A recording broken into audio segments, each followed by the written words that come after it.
So for our next step of our bag, we can put the fabric body donut that we've got built aside because we're going to take a break from that to work on the straps for our bag and the grab handle.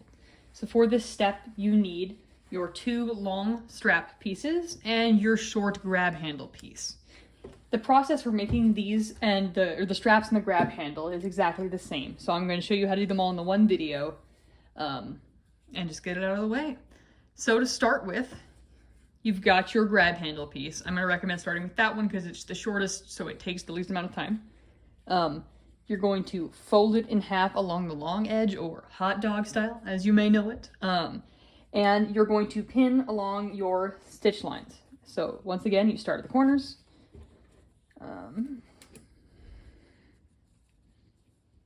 You line everything up really nice. Yep.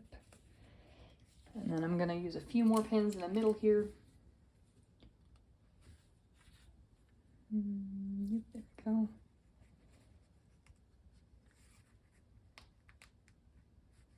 Nice. And one more.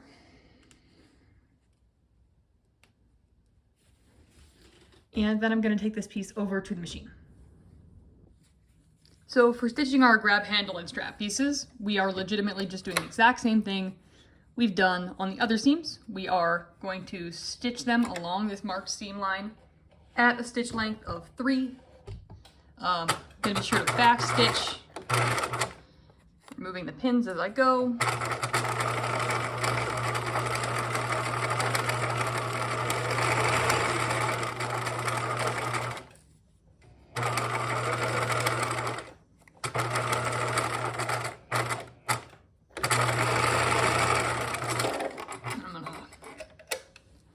Cut it loose, and so now I've got one long seam running the length of my grab handle piece. Then I'm going to take it over to the ironing board to press it.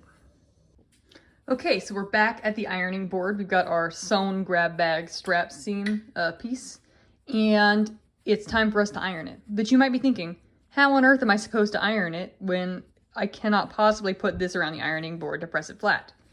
Well, we're going to use a special tool that's only ever found in a sewing shop, and also at Home Depot. Just kidding. It's found everywhere. Is a wooden dowel. At home, I don't have a wooden dowel, so I'm slightly improvising, but in our shop, we will have a wooden dowel for you to use when pressing this open. I'm using a wooden paintbrush stem because it is the right size and shape, and it will get the job done. But in the classroom, you will have a nice, real, regular wooden dowel to press it on. So my dowel substitute is serving as a middle layer while I press down and get my seam open. Whoop.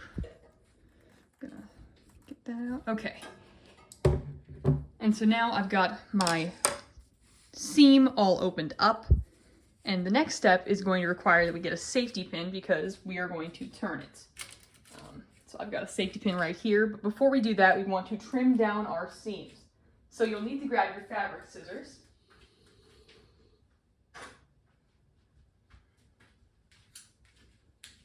And I'd like you to trim the seam down to about 1/4 inch. So you can mark that with a ruler if you'd like. It doesn't need to be super precise, so you also can eyeball it. But essentially you're cutting down about half of the seam allowance, give or take. And the purpose behind this is that it will get it to lay flatter, and there'll be less material bunching up in your handles. Cutting down seams and grading seams where you cut them at different lengths, which is a little different than what we're doing here, is a common practice in clothing because you don't want big, thick lines 5/8 of an inch away from your seam where your fabric stops.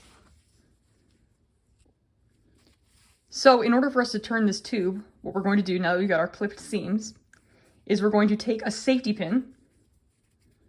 We're going to stick it through one end of our tube. It doesn't matter which end. If you've got any little stringy bits, you can just liberate them from your piece. And you're going to close that pin, and you're going to use it as a guider to pull your tube through itself. So what I did was I took the safety pin, I stuck it inside the tube, and now I'm using my fingers to feel where the safety pin is and to push it while I'm tugging the rest of the tube along. So this is going to get turned right side out for us, which is what we want. There we go. And this can take a little bit of pushing and pulling, especially if your fabric is a little thicker, a little more difficult to work with. And when you're working on the longer tubes, this is slightly more difficult. You just gotta kind of work with it, tug, and do what you need to do to kind of wudge it through.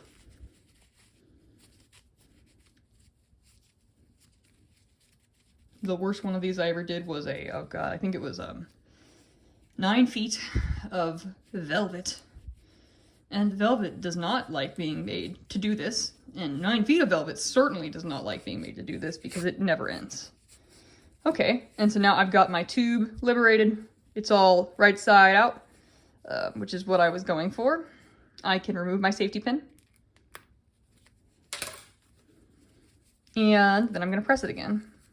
I'm gonna pull this last little end to be even and correct side out. And I'm actually gonna bring out the paintbrush dowel again to finish the last step of our 3-way press. Toss those to the side. And the dowel is more important for the first round of this, but I enjoy doing it the second time. Then I'm gonna lay this flat with my seam that I sewed in the middle of the strap. I'm gonna press it flat. And if you look at mine, you can see that it got a little off, and so I'm just going to rotate so that when it presses, it's all nice. And my seam is centered and flat. And now I've got a lovely grab bag handle. And in our next video, I'll be showing you how to top stitch this and attach it to your bag.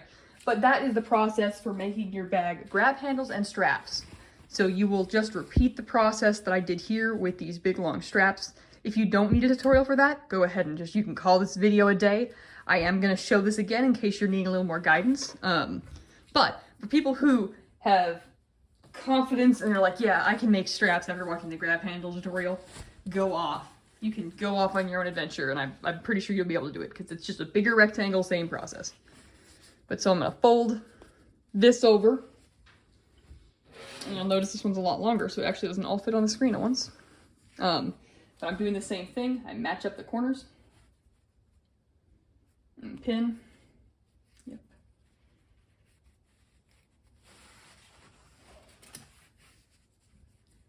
And down here, pin.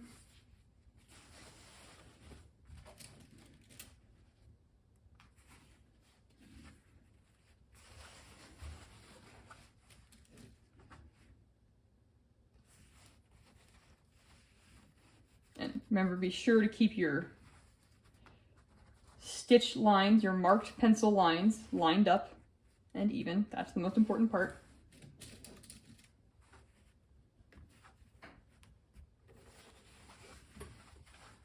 And you'll notice I'm flipping it over a lot to see, and that's because I'm double checking to make sure that my lines are still matching up, which they are.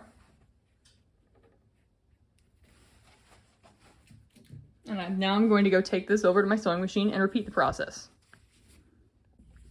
So we're back over at the sewing machine, and I'm going to stitch my bag straps exactly like I stitched my grab handle. So I'm sewing along my marked seam line, stitch length 3,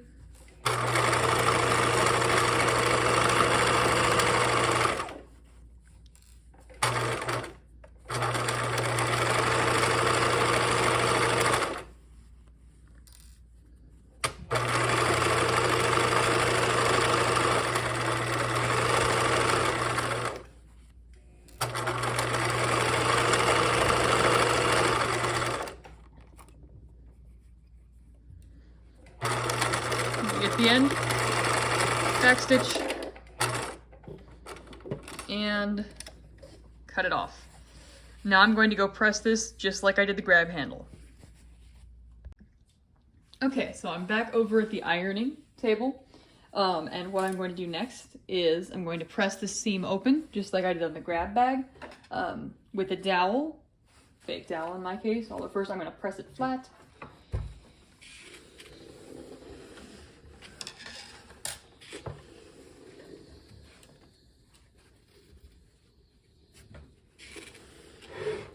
this one takes longer because it is longer, you know?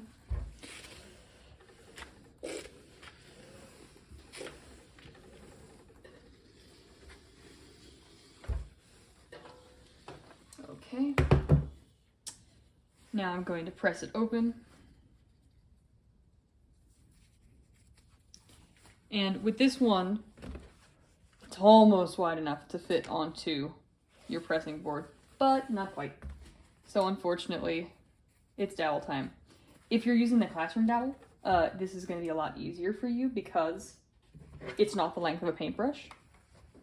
And so it will work a bit better than mine is working. This is going all right though for me, honestly.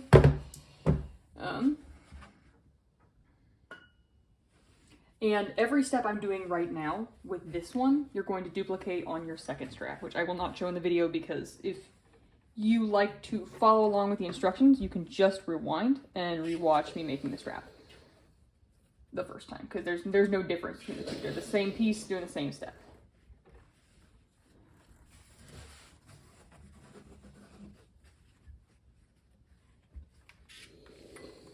Okay.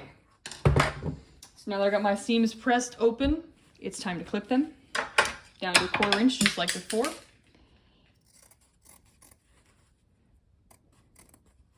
And so my print is nice in some ways because it's a stripe, so I can just follow the line for where I'm cutting, because I know that this white stripe is about at 1/4 inch. Though the other problem is that then every little mistake shows a lot because it is a stripe. Most of the patterns of fabric we've got for you are not striped and will be a little less finicky to work with.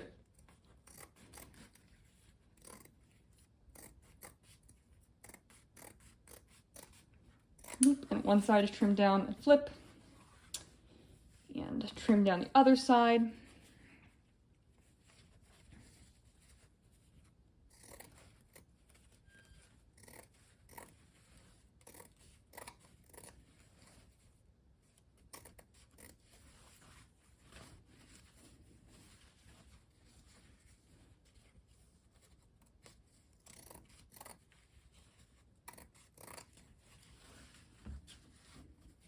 I think I established in a previous video I've got no idea how to do a time lapse or like speed things up, so you get to the pleasure of watching me do this in real time.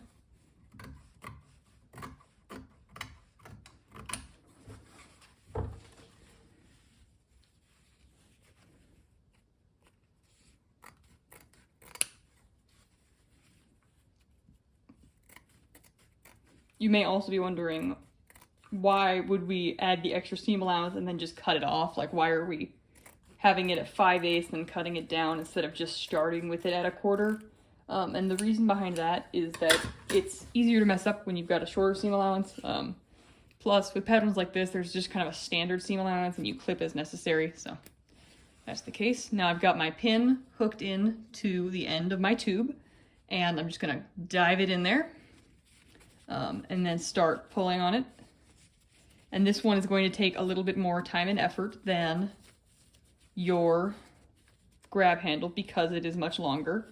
And one trick I've got about this is you're just trying to pull the top layer of fabric with your fingers to get it to turn inside out. So if you're grabbing through the whole thing, it'll just get stuck.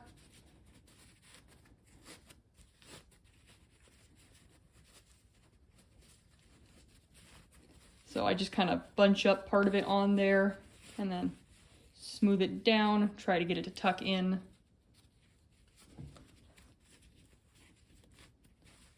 They do, on the market, there are tube turners that are these crazy little wiry wand type things that I have never once successfully used.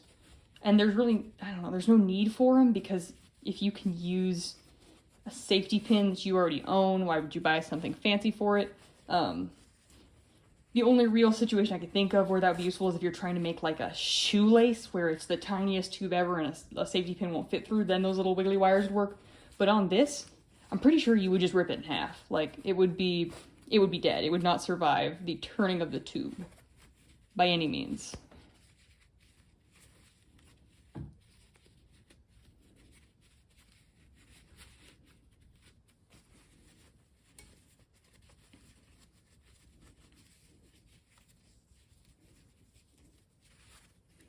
Okay, and now my safety pin is emerging out this end.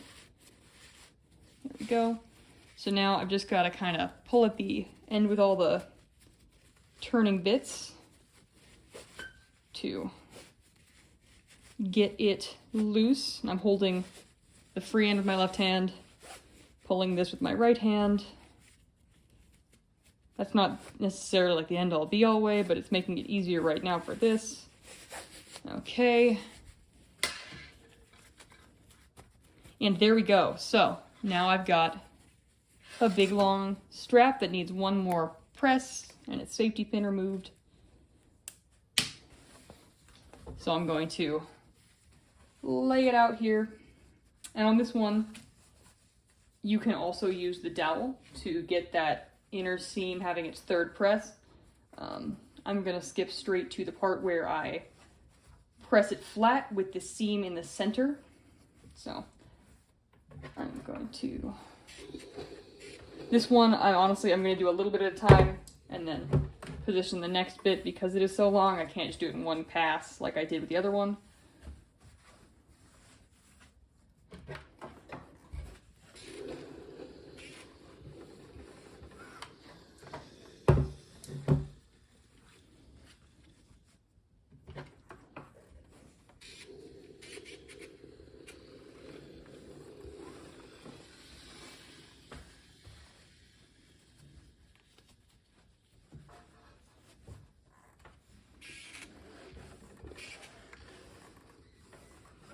All right, and there you have it. So now you've got a strap. You'll need 2 of these and your grab handle, but that is all for this video.